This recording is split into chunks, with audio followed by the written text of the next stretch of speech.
Alain Weinstein, bonsoir.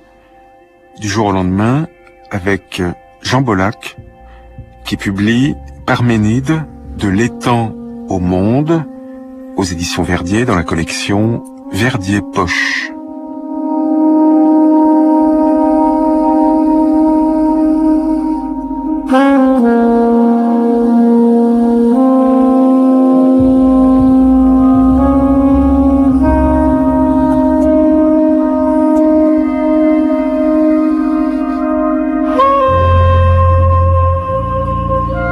Je tenais à relire à neuf. Je ne relisais pas à neuf, évidemment, mais le plus librement que je pouvais.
Est-ce qu'on devient sage, Jean Bollack, quand on passe une grande partie de sa vie à étudier les sages de la Grèce archaïque?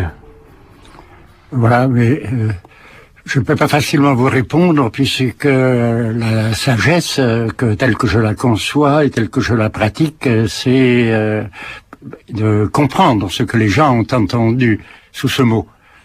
Non, dans les différentes civilisations et au cours des âges, que ce soit les Juifs ou les Grecs. Voilà. Et comprendre, ça prend du temps. Et oui, c'est ça. C'est au centre, disons, de tout ce que je fais, et ça fait son unité. C'est-à-dire de se demander ce que cela a signifié pour celui qui l'a écrit. N'empêche que ces sages de la Grèce archaïque, Empédocle, Épicure, Euripide ou Sophocle, n'ont plus beaucoup de secrets pour vous. Non, on peut se demander pourquoi est-ce que j'ai été helléniste à un certain moment, mettons il y a un quart de siècle, autour de 1980, j'ai cessé d'être exclusivement helléniste. Je me suis pour montrer que les problèmes que je posais et tels que j'essayais les solutions que j'essayais de trouver étaient les mêmes dans toutes les littératures. Et donc aussi dans la littérature moderne. Alors il y a quelque chose, disons, lié à ce terme de compréhension que vous avez évoqué et qui dépasse, qui transcende la Grèce, pour importante qu'elle fut dans ma vie. On peut se demander peut-être pourquoi, au moment où j'étais dans un lycée classique, alors pourquoi je me suis attaché à cette vérité scolaire que j'ai ensuite fait vivre comme si elle était contemporaine. Je crois que c'est un point essentiel, c'est-à-dire que je lis les auteurs, disons, de 500 ou de 600 avant Jésus-Christ, de la même manière que j'ai lu les poètes comme on les lit entre 17 et 20 ans et qui venaient de paraître, c'était pendant la guerre.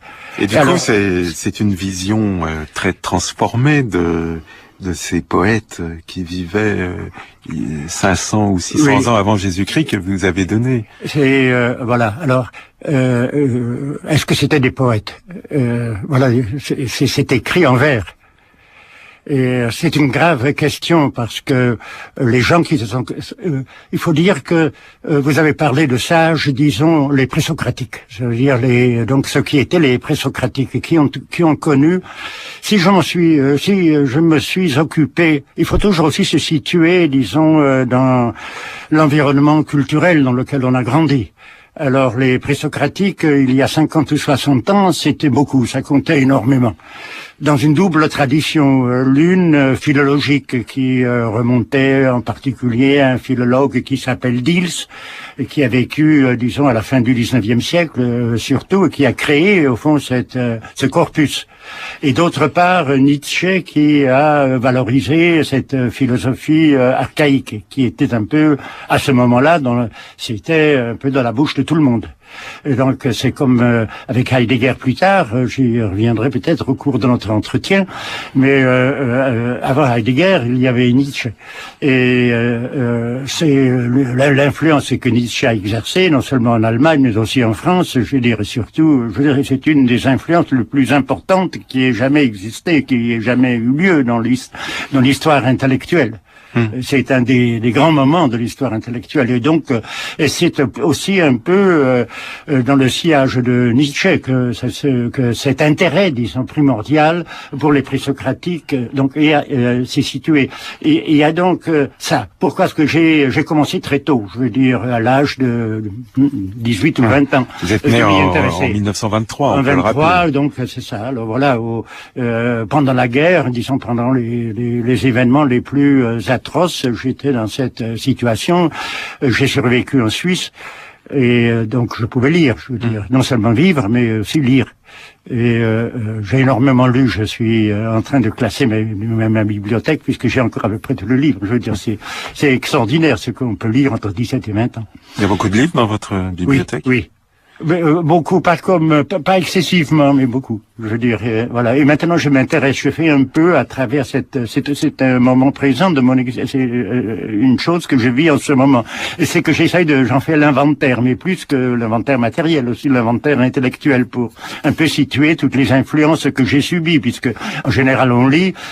Au fond, ce que j'ai fait ensuite beaucoup, c'est de l'histoire de la lecture. Je veux dire, ça dont nous parlons ce soir est quand même primordialement aussi une histoire de la lecture. C'est-à-dire comment les gens lisaient-ils, et déjà dans l'Antiquité et dans la modernité. Et pour vous, lire, c'est relire en ce moment, alors? Et lire, c'est essayer de comprendre, je reviens à la compréhension, et de retrouver la signification que ça avait pour celui, je l'ai déjà formulé ainsi, pour celui qui l'a écrit au moment où il l'a écrit. Alors, j'interviens là, c'est-à-dire, alors, tout à l'heure, je vous parlais de cet engouement pour les présocratiques, parce que maintenant, en ce moment, nous vivons un moment culturel très différent et très intéressant. C'est-à-dire, il n'y a plus tellement, disons, d'auteurs qui comptent, n'est-ce pas, qui ont une influence déterminante. Même quand on cite beaucoup Kafka ou Nietzsche, ils n'ont plus la même signification qu'ils avaient, ils pouvaient avoir à ce moment-là. Et alors, ces moments-là, c'est des moments où des auteurs comptent plus que d'autres. Et Parménide, ça a été très très important, ensuite à Paris, à partir de Heidegger, mais aussi avant, puisque on faisait commencer au fond la réflexion philosophique avec lui, où il était le grand moment pour l'ontologie. Alors, maintenant, je ne veux pas ne pas m'accrocher à votre question sur la poésie. Oui. Pourquoi ça serait Alors pas ensuite des on viendra à la poètes, pensée. Oui, c'est ça. C'est-à-dire qu'il y a un phénomène extraordinaire. C'est-à-dire, d'abord il faut dire, histoire de la lecture, on a pensé, et beaucoup de gens l'ont écrit, et c'est un vrai débat. Était-il un bon poète ou non? Alors cette question, je la dépasse dans mon livre, puisque en effet, j'essaye de comprendre pourquoi il écrit en vers. Et ça ne va pas de soi. C'est-à-dire, il y a eu une période où la philosophie en Grèce, disons à la fin du VIe et pendant le Ve siècle, et surtout dans ce qu'on appelle la branche italique de cette pensée qui était pythagoricienne, je veux dire, liée au personnage de Pythagore. Et donc, Empédocle, avec lequel j'ai, disons, commencé, c'était mes premiers livres importants, et Parménide, ils ont commencé à écrire en vers. Et pourquoi? Alors qu'on ne l'avait pas fait. Donc c'est pas culturellement déterminé, c'est un choix. Et en plus, ils ont retrouvé la poésie, c'est-à-dire la constitution même du langage poétique, l'usage, disons, particulier, on pourrait presque dire malarméen de la langue, disons, dans une réflexion jusque sur la syllabe ou la lettre. Non, je veux dire, au fond, ils ont pris la langue sous cette forme. Et ils ont fait comme s'ils étaient des aèdes qui avaient contribué ou qui avaient vécu, disons, à la création des œuvres d'Homère ou homériques. Donc ils sont entrés aussi en rivalité, pas seulement sur le contenu, mais sur la langue, avec la plus grande tradition, la tradition poétique la plus forte qui fut, et Homère. Alors c'est un moment extraordinaire que 2 ou 3 siècles après, la philosophie existant déjà, et puis disons que le langage philosophique est reversé et retraduit dans cette langue, parce que elle permettait d'exprimer quelque chose, je dirais même, elle avait une précision où elle conduisait à une forme de réflexion qui n'était pas autrement possible. Bien que l'usage que chacun, alors il y a quelqu'un qui écrit en vers avant Parménide et qui s'appelle Xénophane, et puis ensuite et surtout, et puis le plus grand, un peu le modèle de Lucrèce, c'est-à-dire le grand créateur de la poésie, disons philosophique sur la nature, c'est Empédocle, qui vit une cinquantaine d'années, qui écrit une cinquantaine d'années après Parménide. Donc il y a à la fois une grande différence et une similitude, un véritable débat, une opposition aussi à l'intérieur de la même école. Alors donc c'est un retour au langage poétique en tant que tel qui, et ça c'est un peu ma thèse, je veux dire, je me demande pas s'il était bon poète ou mauvais poète, parce que il en fait quelque chose de tout à fait nouveau. C'est-à-dire c'est lié à l'usage de la langue sous cette forme, et qui n'est pas même si c'est le langage humain, ce n'est pas ce que nous appellerions la communication ou disons le langage immédiat. C'est fortement construit et donc propre à l'argumentation, et d'autant plus propre à l'argumentation que précisément c'est artificiel, c'est de l'artifice et non pas du naturel. Et en même temps, ça représente le langage humain. Il y a des vers de Parménide sur lesquels je reviens, que je crois que j'interprète. Évidemment, je soutiens maintenant, je serai obligé de soutenir tous mes choix. Ce livre est fait, disons, comment dire, j'ai vécu avec Parménide pendant toute ma vie. Et j'ai passé par des stades très très différents de compréhension. Et donc, il y a 2 ou 3 ans, j'ai décidé que j'écrirais ce livre. Et je suis content qu'il existe maintenant. Je me suis enfermé parce que je voulais que ça existe.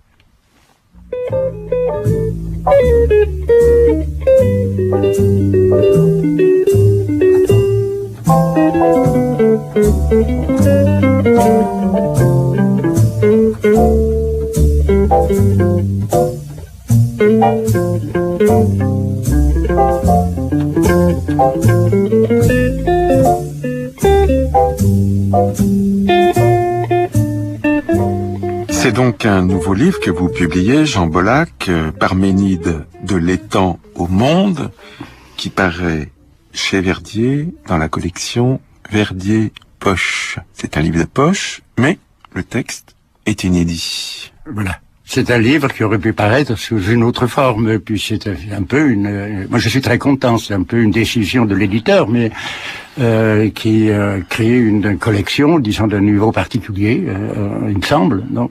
Et c'est très bien quand je pense que ça peut-être être plus facilement acheté par des étudiants ou ou même des enseignants, je veux dire. Voilà. Donc c'est très bien. C'est un pari. Oui. Alors vous qui avez vécu toute votre vie, comme vous le disiez, avec Parménide, vous n'en aviez pas fini encore avec lui, vous aviez encore des choses à dire. C'est que c'est difficile. Voilà. Et la difficulté est liée à ça. Si ce n'était pas difficile, la compréhension n'y trouverait pas sa voie et son chemin. Et maintenant, il y a une chose fondamentale et qui touche éminemment Parménide, et donc sa situation dans la vie culturelle. Non, on se demande qu'est-ce que ces textes, parce que sur Parménide, je ne suis pas seul à écrire sur Parménide, et il y a une production qui est considérable à travers le monde. Et donc, je défends un point de vue qui m'est propre. Et, ou du moins, j'essaye de le présenter sous une forme. Et je pourrais la définir. Je pourrais la définir parce que, d'abord, je l'arrache un peu à l'histoire de la philosophie. Ce qui ce qui m'intéresse, c'est la situation dans laquelle il a vécu, disons les raisons qu'il pouvait avoir eues pour écrire ce livre sous cette forme. Alors, il y a il y a la présentation, mais il y a d'abord son propre projet, disons le dessin original. Et pas facile à reconstituer parce qu'il faut, alors d'abord c'est fragmentaire puisque c'est perdu, et en même temps c'est heureusement c'est largement disons c'est on peut aller assez loin dans la reconstruction, non pas archéologique si vous voulez, mais il y a quelque chose de plus. Il y a des pleins, il y a des vides. C'est que Aristote ici, Platon, et Aristote se sont beaucoup intéressés à Parménide. Je veux dire, il y a un Parménide de Platon, un Parménide d'Aristote, et donc il y a un horizon qui est lié à l'histoire de la philosophie. Mais Aristote a eu des commentateurs, et des commentateurs néoplatoniciens, et qui ont commenté très longuement et avec de longues citations à très tard, encore au 5e, 6e siècle, donc dans l'Antiquité finissante, et à un moment peut-être où Parménide n'était plus tellement, le livre n'était plus tellement disponible, et donc il y a de larges citations. Et sans les citateurs d'Aristote, des gens qui ont vécu à la fin de l'Antiquité, je n'aurais pas pu écrire ça, ni personne. Je veux dire, c'est un peu un hasard de l'histoire. Voilà. Donc beaucoup de commentaires, mais aussi beaucoup d'interprétations. Et donc il y a beaucoup d'interprétations et beaucoup d'utilisations, et puis ces utilisations remontent, disons, déjà au premier siècle après sa mort. Je veux dire que déjà le Parménide de Platon n'est peut-être pas Parménide. Alors moi, là, mon ambition, évidemment, c'est de lui donner la voix, c'est-à-dire de s'exprimer à nouveau. Pour vous, il existe. Et pour moi, donc, il existe. C'est-à-dire que plus que ça, je veux dire qu'on peut aller très loin. Et plus loin qu'on est, et aussi, je prétends que je vais plus loin qu'on est allé jusqu'à présent. Donc, il y a aussi une ambition, je veux dire, qui est liée à ce livre que je n'aurais pas pu écrire peut-être quand j'étais plus jeune, puisque je n'avais, sinon je n'aurais pas pris cette décision. J'ai vraiment voulu le faire. Et voulu faire cette démonstration. La démonstration de ces démonstrations, c'est toujours la même chose. Qu'est-ce que c'est que la connaissance? C'est une connaissance de connaissances qui ont existé.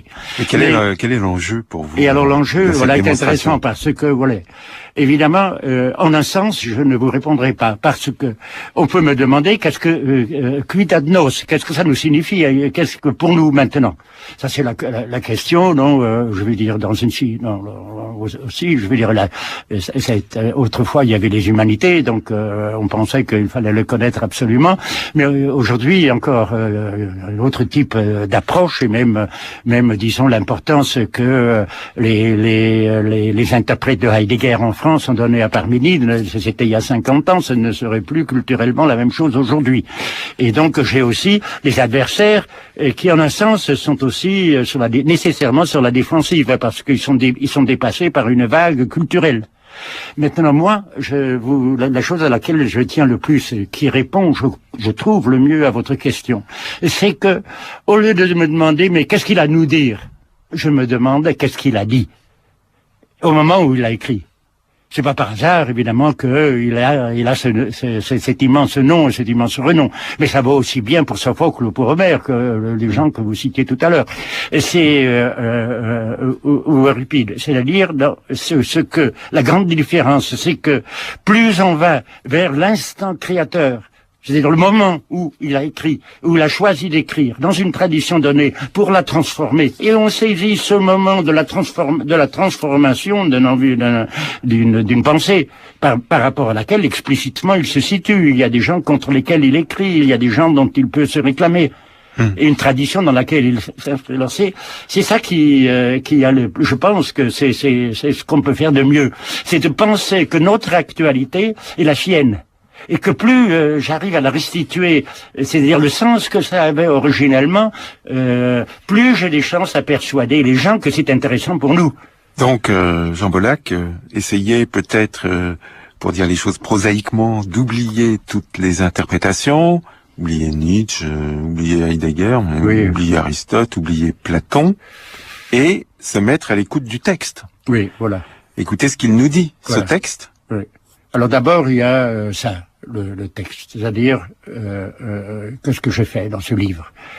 Alors, c'était en effet des textes difficiles, ouais. C'est-à-dire quand on situe, on a la biographie, les données biographiques que l'on a, c'est très peu de choses. Alors, mais ce qui est extraordinaire, c'est ce que l'on peut tirer de la nature même du texte, mettons du degré de difficulté. On peut dire que c'est écrit pour des gens qui se réunissaient autour d'une table pour savoir qu'est-ce qu'il veut nous dire. Et donc il y a déjà une lecture qui coexiste avec la création littéraire, avec ce recours à la poésie que je vous ai dit. C'est-à-dire c'est un texte qui est fait pour être médité et qui a une finalité, c'est-à-dire qui suppose sans doute une communauté de gens en dehors des religions constituées, mais qui veulent vivre d'une manière plus juste. Je veux dire que je mets beaucoup l'accent au fond dans ce livre. Il y a une finalité éthique. Peut-être sans transcendance dans le sens, disons, religieux du terme, mais quand même. Oui. Alors voilà. Alors lui, le maître de l'ontologie, non, ce qui fait sa gloire, je veux dire.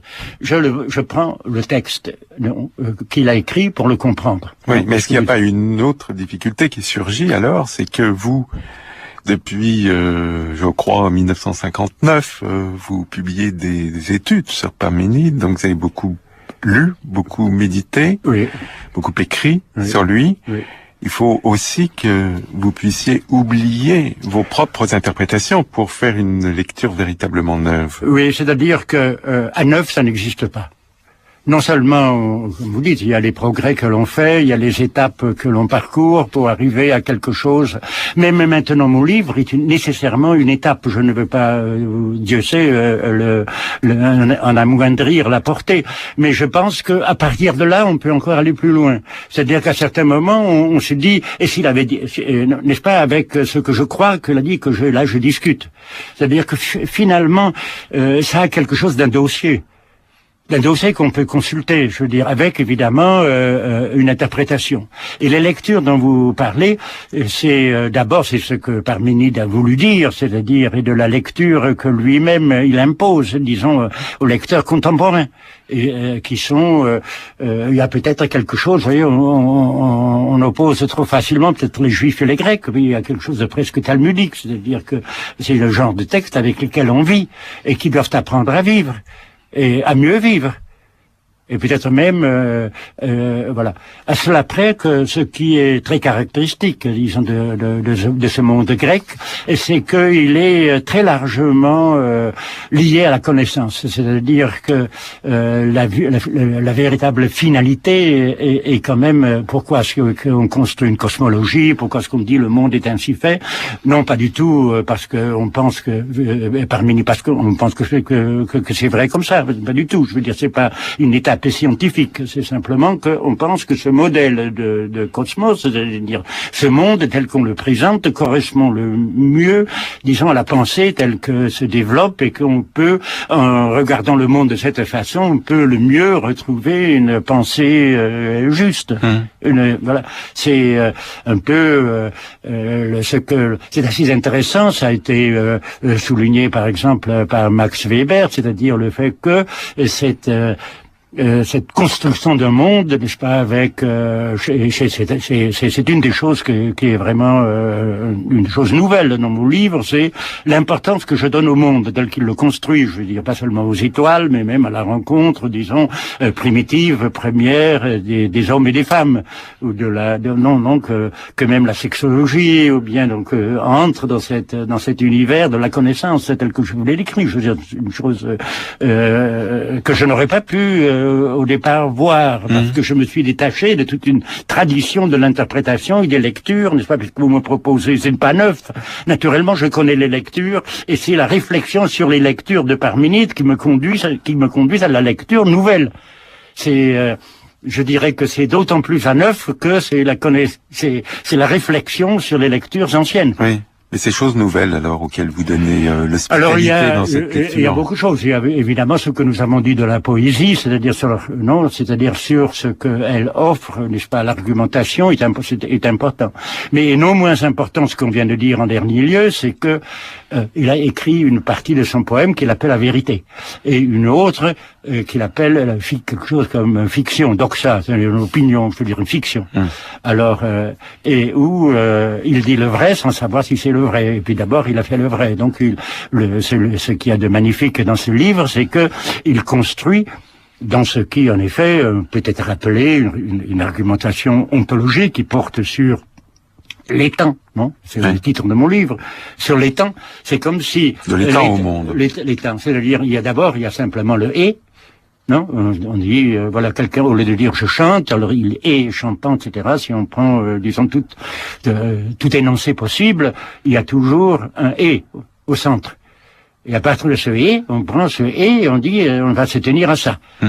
Et donc, quitter, disons, les représentations fausses, ou les représentations illusoires, ou les représentations contradictoires, ou les énoncés contradictoires. Alors, on prend ça, et on crée un étang qui est déjà le monde, c'est-à-dire qui se constitue comme une entité à force de définition, d'argumentation, que je résume très avec voilà, j'en fais des sous-unités, donc pour qu'on puisse le lire et qu'on puisse voir chaque fois qu'est-ce qui est au centre et comment est-ce que ça se développe une brique et comment une chose sort de l'autre. Et le monde, c'est... Et alors finalement, il y a ce passage au monde. Et le monde, il est construit, je veux dire, il n'est pas vrai. Ce n'est pas seulement que, évidemment, ils savaient, ils n'ont pas pensé que la Lune était ainsi faite, ni le Soleil, ni voilà, mais ils donnaient cette explication parce qu'elle est une projection juste. Et ça, c'est, disons aussi, une des thèses qui vont être discutées. Je pense que ce livre va relancer une discussion très forte sur la relation entre cette honte. Et c'est aussi peut-être que maintenant on est capable de le penser. Comment est-ce que cette construction du monde, cet ensemble qui se construit, peut être accordé à un référent qui est vrai lui-même ne l'étant pas, c'est-à-dire que on se réfère à quelque chose sans dire que ce soit vrai. Oui. Et le monde, pour Parménide, c'est tout ou c'est rien? C'est alors il y a le problème évidemment, c'est de savoir comment est-ce que le non, la négation peut entrer là-dedans. C'est un des problèmes aussi essentiels philosophiquement. C'est lié à la relation entre une dualité qui est dans le monde. Tant qu'on définit le et, le non, comme je dis, simplement la troisième personne du singulier du verbe être, tant qu'on dit et sur ce et on construit un étang, et cet étang est déjà une chose et qui sert de modèle à la construction d'un monde. Eh bien, le monde ne peut jamais le rejoindre, mais il est entièrement défini. Alors, une autre thèse nouvelle, je veux dire une orientation et une accentuation nouvelle. Ce sont des thèses ou des hypothèses? C'est des thèses, oui. Alors, dans l'interprétation, évidemment, vous voyez, c'est pour donner toute la dimension à votre question, disons sur cette différence entre thèse et hypothèse, c'est-à-dire si j'ai des opinions sur le sens d'une phrase. Et ce qu'il y a de magnifique dans ces textes, évidemment, c'est qu'il y a ce degré de difficulté. Mais autant quand j'ai fait Oedipe de Sophocle, j'avais les mêmes difficultés. Et je montrais souvent qu'il y avait 7 ou 8 interprétations. Et alors ce que je fais, je crois, hypothèse, c'est que je dis pourquoi j'ai choisi telle thèse plutôt que telle autre. Et c'est-à-dire telle interprétation plutôt que telle autre. Et dans ce cas-là, on construit des hypothèses de sens, et puis ensuite on arrive quand même à une argumentation qui conduit à une décision. Et évidemment, dans la mesure où on déchiffre une argumentation originelle difficile, on a plus de chances d'être dans le vrai, puisque c'est l'argumentation construite par l'auteur qui vous conduit. Et là, je reviens à la lecture, à ma lecture, c'est-à-dire à l'apprentissage de la lecture, non? J'ai écrit un livre il y a quelques années, dans le Sens contre sens, dont le sous-titre est « Comment lit-on » Et constamment, on est évidemment confronté à cette histoire de la lecture. Je reviens là à ce qu'on a dit au début de notre conversation sur Platon. C'est déjà une lecture. Et donc, une assimilation. C'est-à-dire que une déformation aussi. Il y a donc le problème que j'avais, c'est non seulement de reconstruire le monde, mais aussi de définir avec la dernière rigueur dans quelle relation il était avec cette recherche de ce qu'il appelle la vérité, et qui se rattache à ce vocable initial, et donc plus fortement c'est au langage. Mais dans quel état est-elle la vérité quand le texte est en grande partie perdu? Alors, il se trouve que pour cette partie la plus importante, qui est le développement de l'étang, on a le tout. C'est-à-dire que les trous, le fait qu'on ait cet entier n'est pas hasard, parce que c'est déjà c'est l'ontologie. Et donc, ça intéressait les philosophes aussi de l'Antiquité tardive, qui vivaient peut-être dans leur couvent, là, ou pré-couvent. Et le monde, c'est-à-dire de savoir tout ce que Parménide pouvait avoir dit sur la Lune, sur les étoiles, tout ça, est beaucoup plus difficile à reconstruire. Et puis, je crois que c'est une des réussites. C'est pour ça aussi que j'ai publié ça, parce que je suis arrivé assez loin. Je dis avec ce que j'avais. Et en lisant toutes les références faites à Parménide dans les auteurs anciens. Et des médecins, parce que les philosophes ne se sont pas intéressés à ça. On a pensé que ce monde, il ne s'y intéressait pas.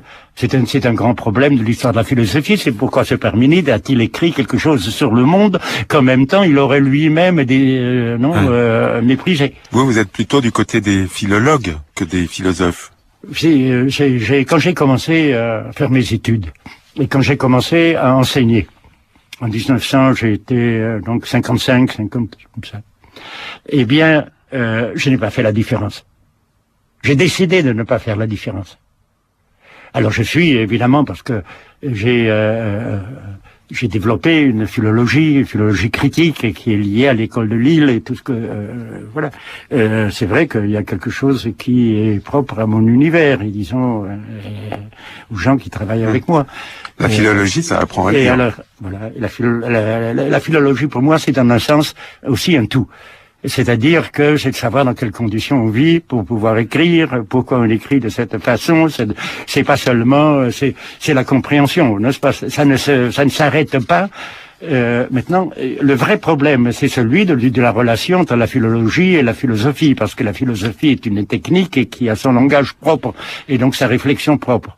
Et alors, je rejoins évidemment les problèmes philosophiques à travers la philologie. C'est la meilleure réponse que je puisse vous donner. C'est-à-dire par cet effort de comprendre le sens des phrases et disons de la matière verbale et du choix de la matière verbale et donc de la manière dont un auteur se situe lui-même.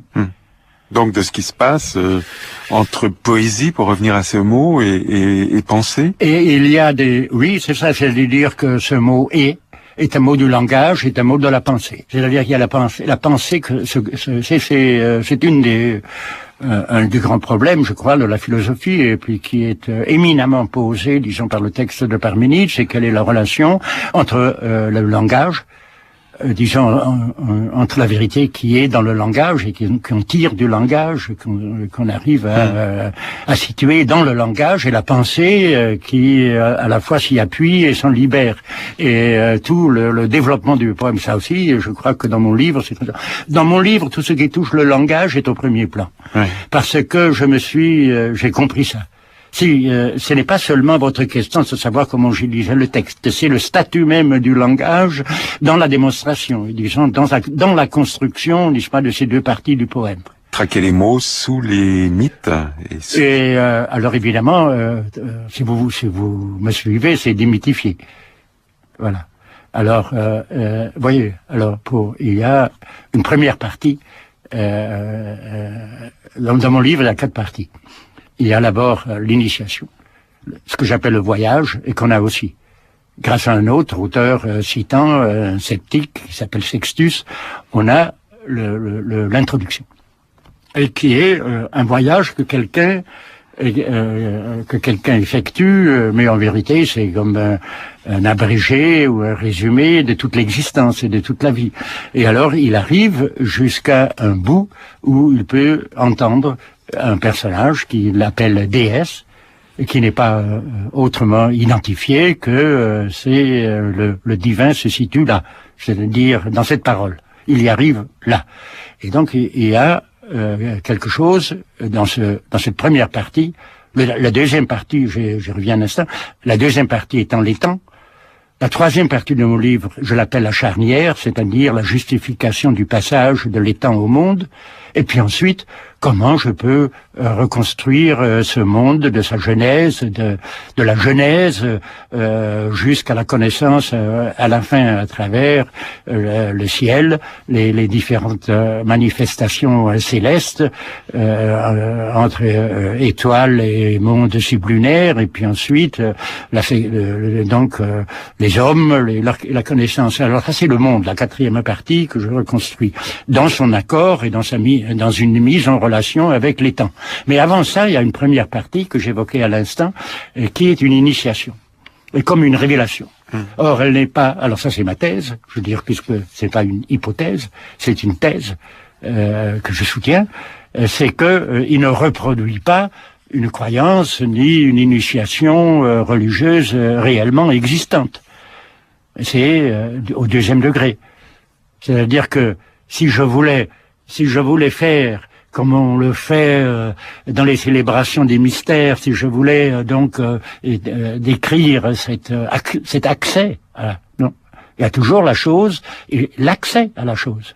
Eh bien, je le ferai comme ça. Et on voit bien que votre grand souci, c'est l'accès direct. Oui, c'est le droit chemin. Indirect aussi, puisque évidemment, quand je cite quelqu'un qui donne un vers de Parménide parce qu'il s'est exprimé comme sur les sujets que j'évoquais à l'instant, comme la Lune, je suis obligé de se demander qu'est-ce qu'il avait dans la tête en le citant pour défalquer, etc. Il y a tout un travail. Non, comme on revient toujours à cette difficulté de lire et de défaire pour découvrir. Voilà. La question, c'est donc celle de la lisibilité. Oui, tout à fait. Du déchiffrement pour le rendre lisible. Voilà, absolument. C'est-à-dire qu'il n'y a pas d'autre finalité que de lui donner vie, et on ne lui donne pas autrement vie que par on ne lui donne pas autrement vie que par la lisibilité.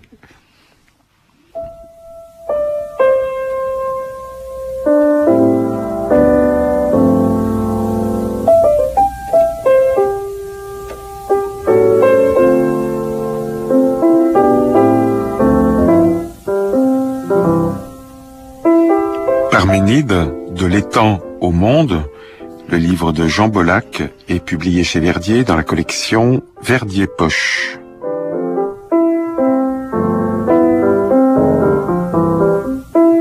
Du jour au lendemain, Angélique Thibault, François Poirier, Alain Weinstein, bonsoir.